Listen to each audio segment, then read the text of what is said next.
Nous allons voir dans cette publication qu'il y a une différence entre l'héritage et la promesse. En effet, nous avons besoin de comprendre qu'il y a une différence entre l'héritage qui est réservé aux saints et la promesse qui a été faite aux Juifs.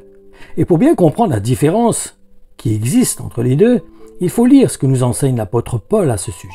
Cette parole se trouve dans la lettre aux Galates, au chapitre 4, dans les versets 25 à 29. Il nous dit « Le mot Agar, en effet, désigne chez les Arabes le mont Sinaï. Agar est l'image de la Jérusalem actuelle, car celle-ci vit encore, avec tous ses enfants dans l'esclavage. Mais la Jérusalem d'en haut jouit de la liberté, c'est elle notre mère.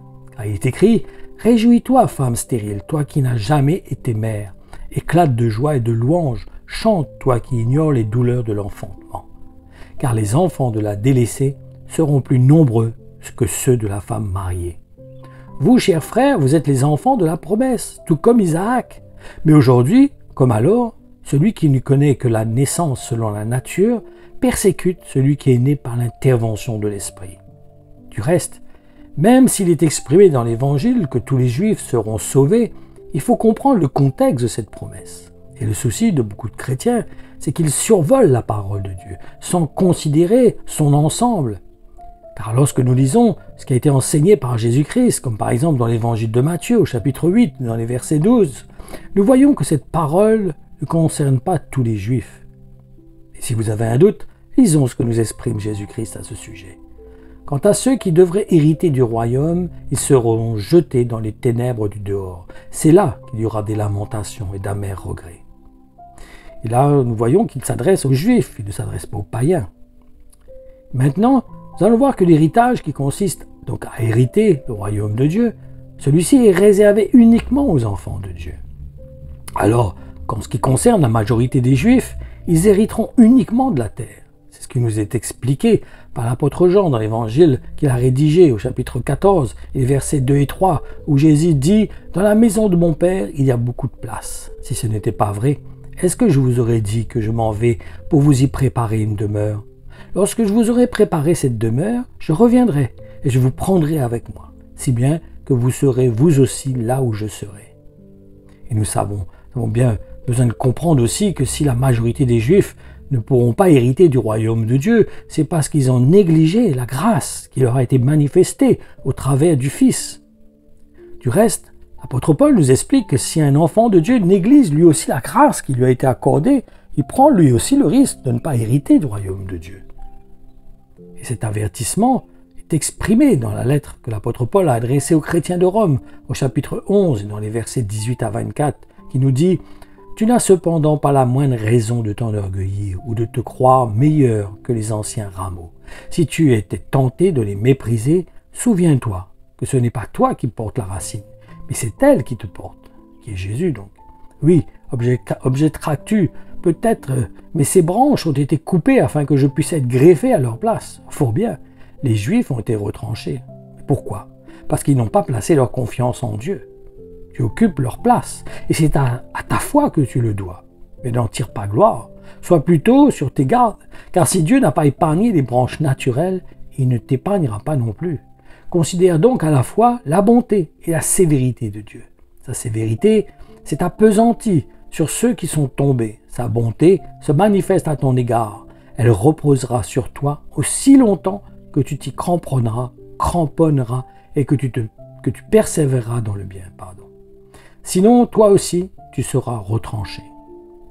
En ce qui concerne les Israélites, s'ils ne s'obstinent pas dans leur incrédulité, ils pourront à leur tour être regreffés. Dieu en a le pouvoir. Regreffés, ça veut dire qu'il faudra qu'ils reconnaissent Jésus en tant que Christ. Si toi, qui appartenais à un olivier sauvage, tu en as été coupé pour être greffé, contrairement à ta nature, sur un olivier cultivé, combien sera-t-il plus facile de regreffer des rameaux nobles sur leur arbre d'origine? Par contre, s'il est expliqué que tous les Juifs auront part au salut, nous devons savoir que cela s'effectuera pendant le millénium, où ils reconnaîtront Jésus comme le Messie. Ils auront l'obligation, parce qu'il viendra dans la gloire, ils n'auront pas le choix. En effet, ils ne veulent pas se tromper, ils auront malgré tout la nécessité de reconnaître Jésus en tant que Messie pour qu'ils aient part au salut. Autrement, ils n'ont pas part au salut. Il faut savoir aussi qu'il y aura des Juifs qui se convertiront avant le millénium. Ma conclusion, nous devons comprendre que pour qu'il n'y ait plus de considération entre Juifs et Grecs, comme il nous est dit dans Galates, il faut reconnaître que Jésus est le Christ, et qu'il est donc le Messie. Et aussi, nous devons nous identifier à ses enseignements. Autrement, nous ne pouvons pas hériter de la Jérusalem céleste. Parce qu'il y a différentes places dans le royaume de Dieu, n'oublions pas. N'oublions pas qu'il y a plusieurs niveaux. Il n'y a pas seulement la nouvelle Jérusalem. Il y aura la terre où le Christ va régner avec ses disciples. Et il y a plusieurs places dans son royaume, plusieurs étages, on va dire, plusieurs niveaux. Donc, portons attention à la parole de Dieu. Après, le dernier niveau, c'est l'enfer, ça c'est encore autre chose. Mais ça sera ceux qui ont résisté au Saint-Esprit à un niveau tel que Dieu, c'est Dieu qui portera ce jugement, exécutera ce jugement, elle jettera dans les temps de feu. Mais ça, seul Dieu aura ce pouvoir d'exercer ce jugement. Donc, que le Seigneur vous bénisse et comprenez que réellement c'est une grâce que nous avons d'avoir été greffés en Jésus-Christ, d'avoir été un avec Jésus-Christ, et que réellement que nous restions un avec Jésus-Christ.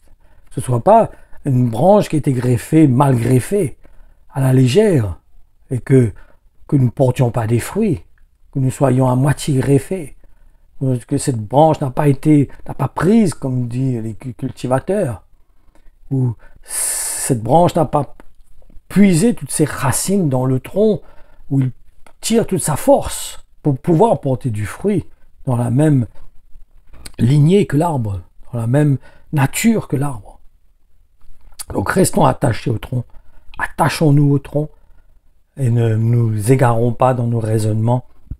Ne croyons pas que le salut est acquis, même si ma greffe n'a pas pris, même si je ne suis pas suffisamment attaché au tronc et que je ne porte pas des fruits et que cela me faire croire que je suis malgré tout participant à la nature de Dieu. Non, il faut que ma vie porte des fruits en conséquence de ma nature.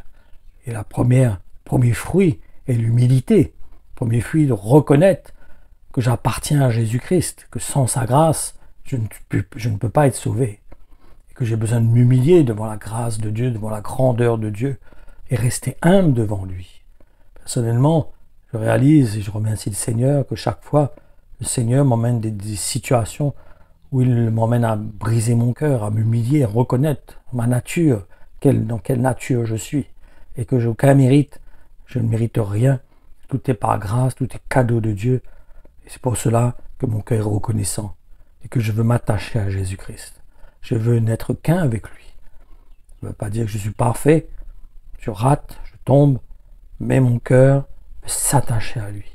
Mon cœur reste attaché à lui. Que le Seigneur vous bénisse.